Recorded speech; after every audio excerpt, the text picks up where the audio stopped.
Today we kick off our brand new series called Follow. That's right, today we start a brand new series called Follow. As we begin the transition from lockdown to kind of reopening, we're going back to this fundamental question: what does it mean to truly, to really, to passionately, to sincerely, to authentically, to relevantly following Jesus in 21st century Ireland? And over the next few weeks, we're going to rest that question. We're going to look at, in the Gospels, at actual eyewitness accounts of the very first followers of Jesus and what it meant to them, and ask the question, how does their experience shape and inform and transform our experience today? So today in part one, today's message is called, Do You Follow Me? Do you follow me? Now, for you, like me, for most of us, our Christian framework growing up was kind of stereotypical. I mean, for me, I was raised a Catholic, and so, and this is nothing negative with the Catholic Church, it was more my own experience. For me, as I was kind of hitting those teenage years, church was irrelevant, it was boring, it was all about rules and regulations. Those who represented the church were out of touch with reality, nice people, always genuine people. From my experience, I mean, I was an altar boy, I attended Mass regularly with my grandmother, but had no real place in my life. I just couldn't connect to what it was about and where it was going, and had outside, Mass, had no real permanent place in my life. And again, that's just more a statement of where I was, not where the church is or was. But nonetheless, I found myself wandering and drifting and getting into all sorts of stuff. And a few that had asked me then, do you think one day you grow up and be a regular churchgoer or bring your family to church or even work for the church? I would have laughed in your face. Are you mad? I mean, I had more chance of becoming a rocker in a rock band at that time than I did becoming a pastor in a church. That's where I was, and so that kind of, in a way, tainted my view, probably like you, of God and of Jesus and of faith and what it was really all about. And then fast forward the clock a few years, at the age of 16, I cried out to God one time in desperation. He answered my prayer. He filled my heart, filled my life, completely transformed me from that moment to this moment, is still transforming me. And my darling wife can testify to that, let me tell you. And something shifted, something changed in my framework. In fact, not only did something change within the framework changed. And what I began to realize as I began to read the Gospels, Matthew, Mark, Luke, and John, for myself, is it became more and more clear that Jesus didn't come to start another world religion. He wasn't here to build an empire for men and women and people to be glorified, and hierarchies of structure and for the very kind of root of what was all about to be lost. Jesus didn't come to start another world religion. Instead, he came to change the spiritual paradigm of the world. The word paradigm means worldview. Jesus came to change how the world saw the world. He came to redefine the lens. He didn't just change what was in the framework. He came to transform the framework. He came to change our paradigm around how we relate to him. He came to change how we think about him. He came to transform how we approach him. Of course, that's what the cross, as we'll see in a few weeks' time, that's the cross was all about, was to transform the way that we approach him. And of course, because Jesus was God in a bod, I mean, he was incarnate deity, he was God in flesh, he understood and he understands how we operate, and that many of us are visual learners, right? We visualize things. Things tend to stick in our memories better and longer and more clear when they're visual. And so he gave us these word pictures, these metaphors. He came not only to change how we think and how we approach and how we see and feel, but he also came to change how we see by giving us these metaphors. Some of the most famous ones in the Gospels are those of, for example, like a father and a child, right? God is our father.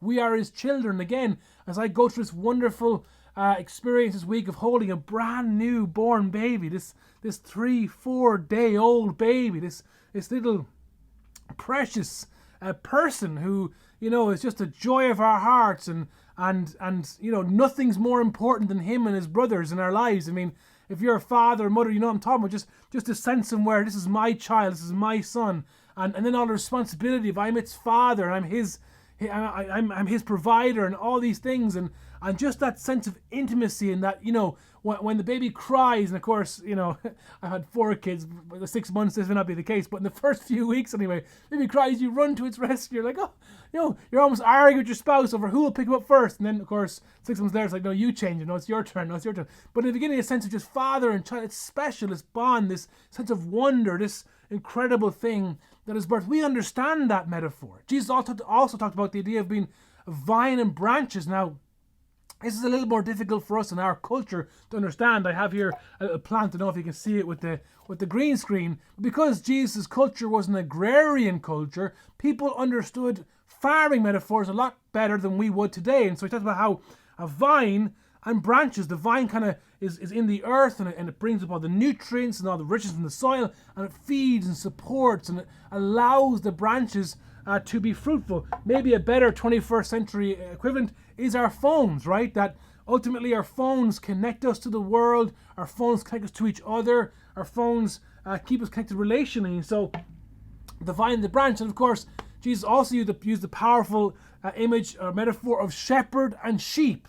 Now again, we've talked many times in our church about the parable of the Good Shepherd and how that works and all that kind of stuff and how powerful it is. But still, it's a little bit hard for us to get our head around, like, what's the connection between shepherd and sheep? We just don't get it. Well, think about how maybe many of us have pets, a cat or a dog, a goldfish or a buddy. I mean, it's like a man and his dog. The love that we feel and the sense of obligation we feel to take care of our animals, our pets, and the joy they bring us is kind of like the joy and connection that a shepherd would have had with his sheep. My mother, many of you will know, as I've told you before, loves animals. I grew up in a house that was always full of animals. We had multiple dogs, multiple cats, we had birds, we had fish, all at the same time. So we kind of grew up in a zoo. And just the other day I was chatting to her, and she was telling me that one of her dogs, who she's had, I think, 14 years, basically got picked up mistakenly and was brought to the dog pound. And she had to go down and pay a release fee and da-da-da. And just the joy of being reunited with this dog, it's the joy of he was lost and now he's found, and the joy of having him home. And this is the same idea, right, of the shepherd and the sheep, and we can get our heads around that. But one metaphor in particular, runs through the 4 Gospels. It's repeated in every single interaction Jesus had with every one of his disciples, and it is the basis for this series. One metaphor, one visual picture that kind of runs right through 4 Gospels and kind of is the basis for this series is the metaphor of follow me. The metaphor of follow. The idea that Jesus comes into these people's lives when the least expected. To, I mean, even the people themselves were often the least likely people you'd expect God to interact and intersect their story. And Jesus extends this invitation to follow him. And again, it's not just an action, it's not just a response, it's also a metaphor, it's also a picture of the kind of life that Jesus wants to have. And I'm going to go a step further and say that when we're not following Jesus, but we hold to Jesus' teaching or we hold to his worship, that's where we end up slipping into religion. And it's one of the reasons why we struggle as a church to find the appropriate language to describe who we are. Because if you say Christian can mean a lot of things. I mean, people think they're born Christian. You can't be born a Christian, friend.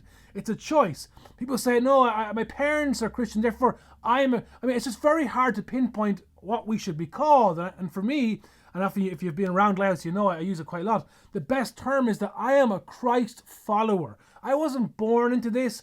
I didn't inherit this. I wasn't indoctrinated into this.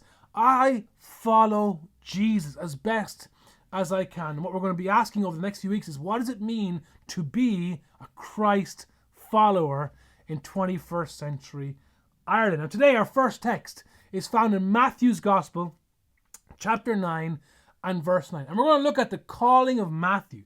We're going to look at Matthew's account, his testimony for how one day Jesus intersected his path, broke into his life, and extended an invitation, which was very surprising, and explain why, for him to follow him. And again, if you want to track along with all of today's notes, in the Bible app by YouVersion, simply download that app, Bible app by YouVersion, click on more, click on events, find your location, Lighthouse Church Navan, Lighthouse Church Dublin, and you'll be able to track along with us today. Matthew's Gospel, chapter 9 and verse 9 says this: As Jesus went on from there, he saw a man named Matthew, who is sitting at a tax collector's booth. Let's just take a time out there, okay? So Jesus is going along and he passes by this tax collector's booth. It was kind of like a ticket counter at a cinema, except there wasn't perspex. There probably were bars, okay? And as he passed by this tax collector's booth, he saw a man named Matthew, and this incredible interaction happens. Now, this is very important because kind of just to backtrack and give you some context. What's a tax collector? I mean, we know the tax man in our day and age, and many of us, even though it's a responsibility and obligation as a Christian, we're called to pay taxes. Part of our worship is to pay what we owe to the state as a citizen of the state and to be truthful in all of our affairs. Many of us still do that in a way that's not exactly fun. We don't exactly like paying tax. It's not one of our favorite things to do, is to hand over a portion of our hard-earned money to the tax man. And so we kind of understand a little bit of the tension that is experienced in most cultures between the people and the tax man. But a tax collector was so much more awful than your regular tax man. And let me explain how this happened. When Rome took over most of the world, okay, in the first century, they would invade different countries and regions and subjugate peoples to their control. And what they'd enforce on these peoples is an imperial tax, a tax that would go back to Rome, back to Caesar. But because they didn't have the manpower, because they're Roman, they're clever, rather than using military resources to guarantee this tax, what they would do is they would subcontract out the collection of tax to, wealthy business people who would then come along into a region. They would bid for and then buy the rights to collect tax in a certain region. And then, being clever, they would look for an indigenous person, a local person, a person who understood, the people, knew his neighbors, spoke the language, and they would then hire that person to collect tax from them, from the people for them, so they could then pay to Rome. And to make matters worse, from a Roman perspective, an imperial perspective, the tax contractor, he could charge as much as he liked from the people as long as Rome was getting its cut of the tax. As long as the imperial tax thresholds were being met, people were taking advantage all the time of these people. And you can imagine a first century Jewish world, primarily agrarian. People worked the land, there were farmers, fishermen. If there was a famine, a difficult year, a war, if there was problems of trade, these people were always scrapping for their survival. And so trying to cough up or conjure up the means to pay an inflated tax to a force that you hate because they've invaded your land is tough. And again, I think as Irish people, we know a little bit about what that feels like, if not at least historically.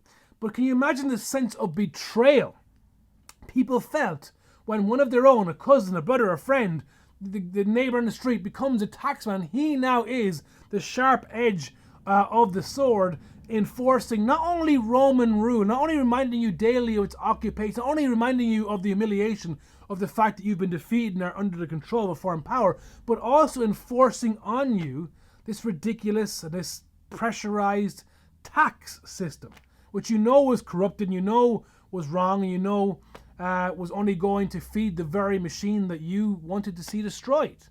And you can imagine Jesus walking along, this tax collector. I mean, culturally speaking, they weren't just hated, they were loathed. People loathed these guys. They were disgusting, is probably the best word, in the eyes of most people. People just hated these tax collectors. And you can imagine, as Jesus walking along, yes, he's God in the flesh, he's God in the bod, but at the same time, he's a Jewish man. I mean, he was born in Israel, he's born to a Jewish family, these are his people, this is his country.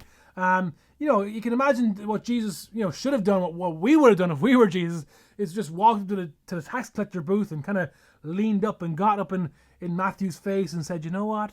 Your mother would be so proud.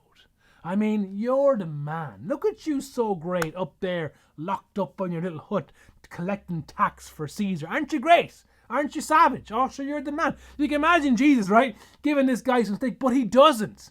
He doesn't, which is actually more than just a funny aside. It's critical and critically important, because we know that even some of Jesus' disciples would have liked to have reacted that way, or even worse. But notice, Jesus, as he gets to Matthew's tax collector booth, simply says, "Follow me." He looks Matthew in the eyes and he says, "Follow me." And then the strangest thing happened. Matthew, we're told, got up, left his booth, and followed him. And now, two things here. Number one, Jesus didn't criticize or judge Matthew, his choices, or his lifestyle. He simply invited him to follow him, okay? Where we would have judged and criticized and used the opportunity to say some mean things, okay? He didn't. Jesus simply said, follow me. Secondly, Matthew's response was he got up in the middle of work and left everything to follow him. Why is that? I mean, what was going on? And it wasn't that there's anything magical happening per se. It's that term "follow me" in the first century it had a meaning. It had a cultural understanding that we miss today, because when a rabbi would pass by and say the words "follow me" to a young person, in fact, let me even backtrack further. Usually what would happen was, as Jewish men were in school, okay, think of it like as a secondary school for Jewish law, if rabbis saw promise or potential in them, they would invite them to kind of join his school of teaching, to join his group, to join his elite, group of people, and these Jewish men would be trained up and then obviously become religious leaders. These guys obviously didn't make the cut according to the religious system, and therefore, in their minds, that opportunity was gone.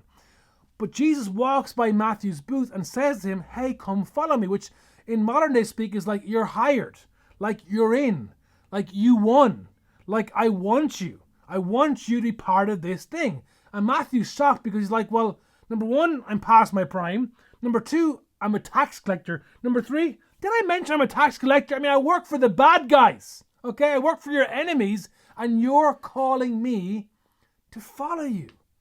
And what's so interesting is it was unconditional. Like and this is what religion does. Religion wants to put on people prerequisites, standards, right? Religion says, if you're willing to start this, if you're willing to stop this, if you're willing to do this, if you're willing to not do that, if you're willing to come here and be like me and do what I do instead of saying, if you're willing to fill in the blank, then you can follow me. But watch, it's so important, especially right now if you're watching, you're an unbeliever, okay? If you're someone who's skeptical and wondering what's all this about and you had a bad experience with religion in the past, and you're so fed up of all the kind of pretense and hypocrisy, listen carefully. Jesus' invitation to Matthew came unconditionally. I just want you to follow me.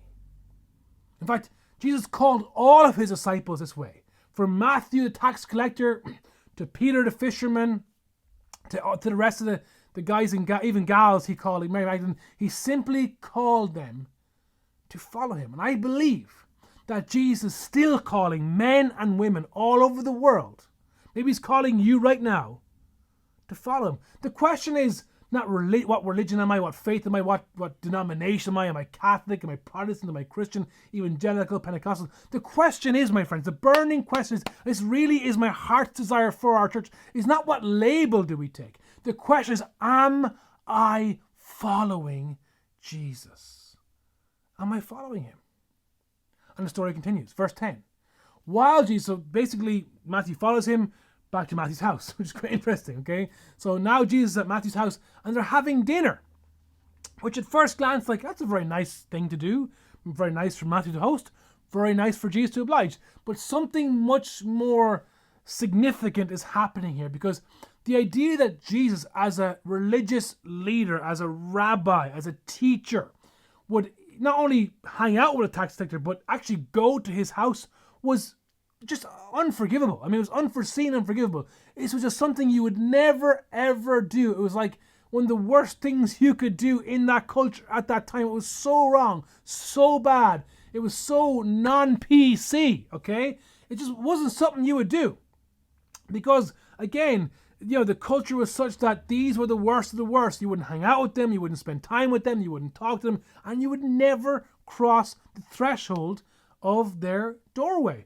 To make matters worse, not only was Jesus having dinner at his house, but we're told many, love that word, many tax collectors and sinners came and ate with him and his disciples. I know that his disciples were having a tough time of it too. But understand again, guys, these tax collectors were so hated, so loathed, so disgusting they're just total outcasts, total cultural and social outcasts, to the point where tax collectors were so bad, It was offensive for regular sinners to be. I mean, even your regular sinner would be like, I'm not going to have dinner with a tax collector. I mean, they're terrible. I mean, that's how bad they were. But something powerful is being communicated to us from Matthew's account of his calling. What we see is this incredible reality that reveals the heart and nature of Jesus. See, Jesus is in this tax collector's house, surrounded by many tax collectors and sinners.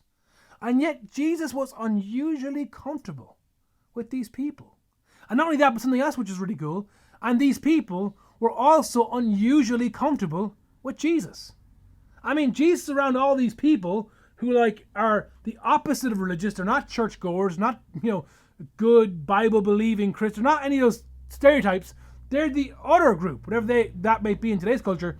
And here's Jesus, this religious leader. I mean, this is crazy, and somehow they're just okay together. Like, Jesus is comfortable in their presence, and something about him and his demeanor and the presence of God within him, that they were comfortable with him. But then in verse 11 we're told, when the Pharisees saw this, they asked a question of the disciples. Now the Pharisees, of course, were the religious leaders of the day. They were priests, okay? They were the kind of enforcers of Jewish culture, of Jewish law. These are people we're going to come up against a couple of times in this series. And they really prided themselves on pride. They thought, man, we're so good at keeping the law. We're so good at being religious. Like, not only does God, absolutely love us. I think maybe God owes us one because we're so good. But that also we have the right to go around and stick our nose. Funny how religion always sticks its nose in your business. We have the right to go around and stick our nose in people's business and point our finger and tell them what they should and shouldn't do. I mean, the Pharisees would never have ever entered Matthew's house being a tax. In fact, more likely they were outside a few feet away from his door. Maybe looking in the window. We don't know the details, but they wouldn't even go near this person's house. And yet they're so nosy and they're so noticeable of Jesus being a teacher, being in the house. They're just so enraged. They ask the question, why? This is so important. This is the right question. Why does your teacher, why does your leader, why does your Jesus, why does he seem so comfortable with these tax collectors, these social outcasts, these rejects, these enemies, these sinful, broken people? Why does Jesus seem like they're just upset? Their religiosity just upsets them to the point where they cannot accept that Jesus could be okay with people who are not okay. This is so important for us today, church. Again, if you're watching, you're not a believer, and you're thinking, man, how could God ever love me? How could God ever care about me? How could God ever be interested in me? I'm so not okay. Look at what we see in the text. God, Jesus, was okay being with those who are not okay. Because Jesus understood that the way for those who are not okay to be okay again was to follow him. And to follow him, he had to be in front of them.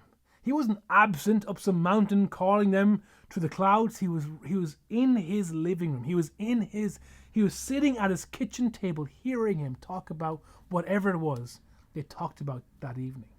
And yet the Pharisees did not get it.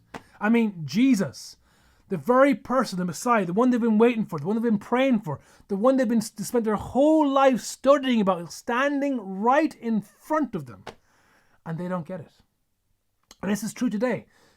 Sometimes we become so religious and so dogmatic and so divorced from the presence of God that we know all the verses and we know all the laws, we know all the rules, we know all the rituals, we know all the facts, we know all the do's and don'ts. But when God stands right in front of us, we don't even recognize him. The Pharisees didn't get it. And so in verse 12, the story continues. On hearing this, now we don't know if this was Jesus' super divine hearing, that he heard the conversation outside, or whether it was just that they were in the doorway or in the window or just outside the door. But he heard the conversation. And he called to me and said, it's not the healthy who need a doctor, but the sick, which is a very wonderful statement. But again, put yourself in the story. Imagine being Matthew, and these Pharisees have come along. It's like, ooh, bit of tension right now. What's going to happen? I mean, is Jesus going to feel embarrassed? Is Jesus going to feel caught out? Is Jesus going to feel like, oh my gosh, I shouldn't be here. I've been caught. They're right. Is Jesus going to reject me? Is he going to leave me? Is he going to abandon me? When he realizes how bad I am and how other people see me, will he leave me? And of course he doesn't. He doesn't even get up, which is, again, was a cultural sign of respect. He respected Matthew as a human being and didn't even get up. He stayed in the presence of the one who hungered after him when the religious expert, the one who was supposed to know him, stood outside the door. And he says, it's not the healthy who need a doctor, but the sick. And again, you can imagine Matthew going, that's right, Jesus, you tell him, not the healthy, but the sick. Oh, wait, he's just calling me sick. I mean, I don't know if it was just that Jesus' demeanor and his presence was so good that they were all okay with that. Maybe they weren't okay with that. But whether they're okay with it or not, whether you're okay with it, doesn't really matter. What matters is we know it's true.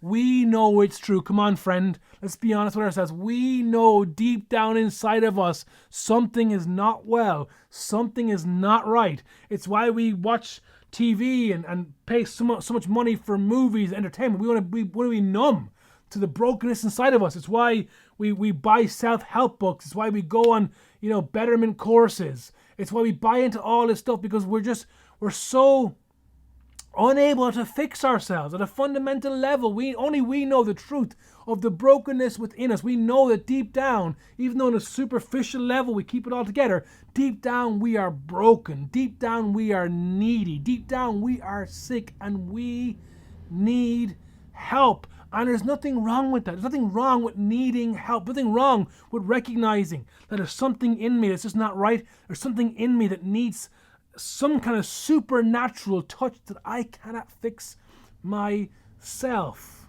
And this is very important, because this is a huge part of what lays the foundation for what Jesus does next. For in verse 13 he says, but go and learn what this means, which is kind of like a cheeky now jab from Jesus, because again, these Pharisees were religious experts. They were basically academic scholars. Their whole life was devoted to learning, right? They were the vanguards of, they were the standard keepers of learning.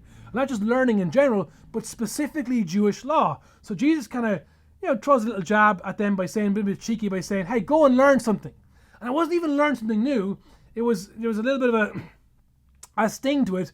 Go and learn this. And he actually quotes from the Old Testament, from the book of Hosea, saying, I desire mercy, not sacrifice. For I have not come to call the righteous, but sinners. Now, I've not come to call the righteous. There is no one righteous, because there is no real or true righteousness outside the righteousness of God. What's righteousness, you may ask? Well, righteousness, to be made right, is to have a right standing with God. If you're in debt and you're getting letters from creditors saying you owe X amount, when that balance is paid up, now you're in right standing with your creditors. If you've offended someone, your brother, your sister, a friend, and you know things are a bit icy, a bit sketchy because you know you've hurt them, but you come and apologize and there's forgiveness, then you're in right standing with that person. In the same way, we as broken human beings, because of our sin, our relationship with God has been broken. And God wants to bring us back into a right standing, a reconnection of that relationship. Religion tries to build a bridge towards God. Religion is a man-made system to try and make ourselves righteous by our own acts and works and good deeds. But the gospel message, the good news of God, the good news that Jesus came to bring, is you don't have to build the bridge up to me, because I've come down to you. I'm right here in front of you. All I'm asking you to do is follow me. This is crucial. This is crucial for our church, because we see that Jesus came to call. He came to call. Jesus came to call to those who need him. Those who recognize they need help. Those who recognize they're sick and they're broken. They're not necessarily bad, but they're in need of something good. Jesus didn't come to call the righteous because the righteous saw no need for him. The righteous were so convinced of their own strength and their own ability and their own intellect to produce some kind of right standing with God that they would ignore, shun, and reject the invitation. But Jesus came specifically to call those who had the humility to recognize, I need God. And this is so important, not only for us on an individual level, but it's important for our church. Hear me as your lead pastor. This is so important. Why? Because if we lose sight of this, if we lose sight of the missiology of Jesus, if we lose sight of the fact that he came to seek and save the lost, then what we find ourselves doing is we slip away from that relationship. We slip into religion. We go from being caught up in the wonder of our salvation to taking for granted everything that we have, including the Word of God, to a point where we think we are the standard that people should look to, not God, and we begin to point the proverbial finger in judgment in people's faces, and all of a sudden Jesus comes to town and he's sitting with sinners, and we're outside the house peeking into the window, murmuring, criticizing what we think God should or shouldn't do. We find ourselves on the outside. My friends, this isn't just about theology. It's about ministry. This isn't some academic point. This is an application, a real world application. It's not enough to believe right. It's not enough to behave right. We need to accept not just that salvation comes by faith, but that by following Jesus, we follow him in his mission. This tax collector, this social reject, this disgusting betrayer of people, this uncouth, rejected person, Jesus, we see in the story, demonstrates to us and to the Pharisees that this is the heart of God.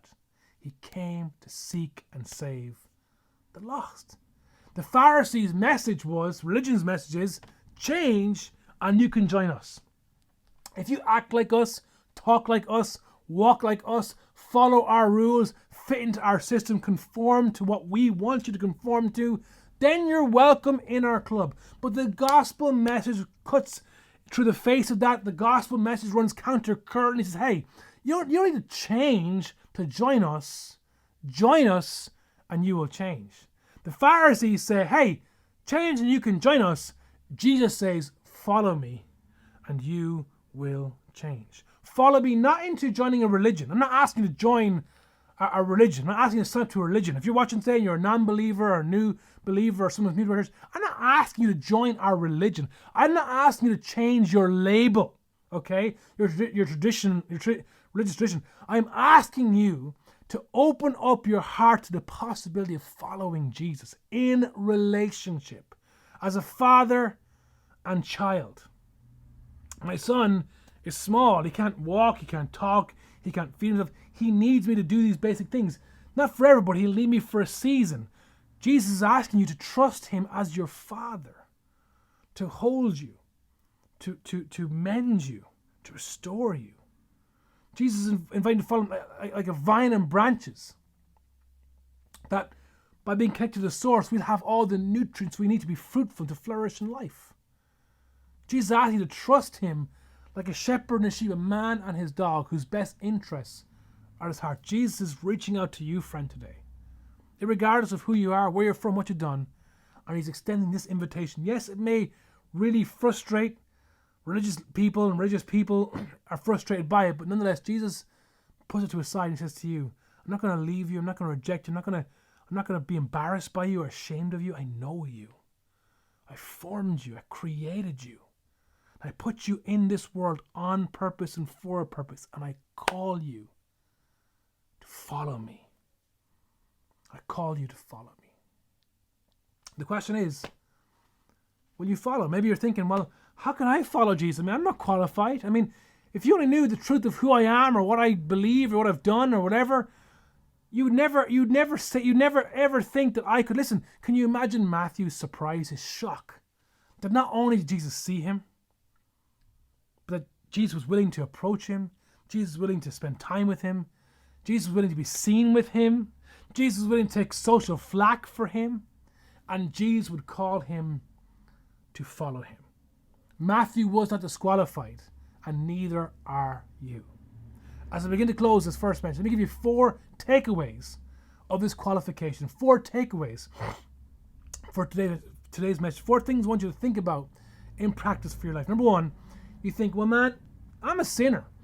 God can't call me. Please understand, number 1, being a sinner does not disqualify you. It's a prerequisite.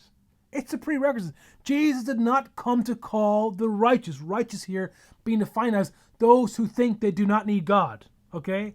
God is not going to call those who think they don't need him because they're not going to be open to that call. But those who are humble enough to recognize their need for help, their need for something deeper, something richer, something more authentic, something that isn't manufactured, but is God factored. People who understand their need, even though they're sinful, even though they're broken, it's a prerequisite. Don't disqualify yourself because you think, man, I'm a sinner, because God has not disqualified you. The second takeaway is this. Being an unbeliever doesn't disqualify you. Maybe you're watching saying you're a little bit more, academic about this. Maybe you're a skeptic or agnostic. You're thinking, man, hey, listen, I'm watching, I'm tuning in, I like what you're doing, but I don't believe in God. I don't think I can believe in God. Intellectually, I just can't get there. I'm torn with the things I've read, things I've heard, things I was taught, the way I was raised. You're thinking, well, I can't follow Jesus, right? I don't believe. Well, surprise, surprise, being an unbeliever doesn't disqualify you. And you might think, how does that make sense? Because being a believer means you follow means you're a believer. Not necessarily. When we look at the Gospels, we see that none of Jesus' earliest followers fully believed in who he was. Yes, they thought he was a religious leader, maybe a great man, maybe even the Messiah. But even up until his death, and even after his death, one of Jesus' disciples was made famous by the term doubter. He's called Thomas the Doubter. We've heard it, doubting Thomas, right? You've heard the expression. It doesn't come from culture. That's one of Jesus' disciples. He was known as doubting Thomas. Why? Because even after all the miracles and the crucifixion and the resurrection, still Thomas was like, well, and it wasn't until he physically touched the resurrected body of Jesus that he went, you are God. You are the Messiah. And so Jesus invites people to follow him even when they don't believe, so that by following they will and can believe. So maybe you're saying I'm not a believer. Jesus invites you to follow. Number three, the third thing is this. The invitation to follow is purely an invitation to relationship. I'm not asking you to join the religion. I'm asking you to open your heart to relationship with Jesus. Jesus is saying, follow me and you'll believe. Follow me and you will change. Follow me and you will see differently, yourself differently, others differently, and the world differently. It's an invitation that's birthed out of kindness, not judgment, not criticism, and not condemnation. For the Apostle Paul said in Romans 2:4, God's kindness leads us to repentance. God's kindness is what's causing this invitation to be extended to you. And fourth and finally, following Jesus forces me to focus on where I am rather than on where you're not. Following Jesus forces me to focus on where I am rather than pointing the proverbial finger of judgment in your face and saying where you are not. When we follow Jesus, it's about what God's doing in me. It's about my humility, my need for him, not about what others are doing or what I think they need or what I think they should do. God's got them just like God's got me. When we're following Jesus, there's no time to look at other people's junk because we're too busy processing our own. As one wise leader said, the more conscious I am of the work that God is yet to do in me, the less critical I am of the work that God is yet to do in you. When we stop following Jesus, that's when we start judging. We slip from relationship into religion, and one day we find ourselves outside the house looking in at the very person of God, wondering, how did I get here? My friends, as your pastor, let's not become like that. Let's not become like the Pharisees. Let's make sure that wherever God is, we are in the room. Even though we don't understand, even though it's difficult, even though it challenges, maybe our background, our paradigms about life and people and culture. Let's be a church that follows Jesus. The question I want to ask you today is very simple. The first message of this incredible series. First question. Will you follow? Non-believer, will you follow? Skeptic, will you follow? Sinner, will you follow? Christian, will you follow? Religious person, will you follow? I'm not talking about labels, denominations. I'm not talking about any of those terms. I'm simply asking you, will you open your heart, even for the next few weeks, and simply say, Lord, I want to follow. And if the answer is yes, Well, let me give you a very simple prayer in closing. Very, very simple prayer that you can pray straight away. You can pray right now, as soon as I'm done. And you can pray every day from here on forward. Simply pray, Lord, where you lead, I will follow. Lord, where you lead, I will follow. Don't miss next week, part 2, where we ask the question, where do we go now? God bless you guys. Have a great week.